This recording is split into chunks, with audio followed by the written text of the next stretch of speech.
அப்படி தான் இருக்கிறாங்க. சபைக்குள்ள உட்காந்துப்பாங்க. அவர் பிரசங்கம் பரவாயில்லைங்க, அவரை விட சூப்பருங்க, இதுக்கு நீ வந்த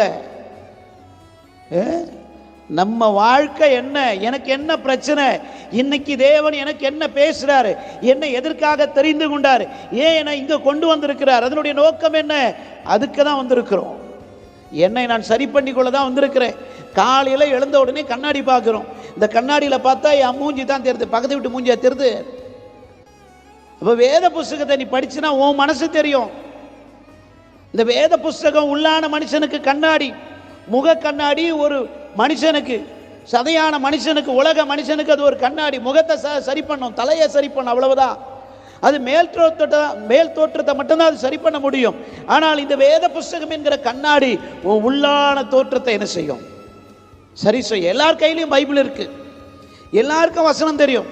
சிலர் கேட்டால் சொல்லுவாங்க, நான் 300 முறை படித்து முடிச்சுட்டேன்பாங்க. நல்லது. அவர் போய் ஒரு ஜெபம் பண்ண சொல்லுங்க, அப்படியே ஓடி போய் ஓரமாக நிற்பார்.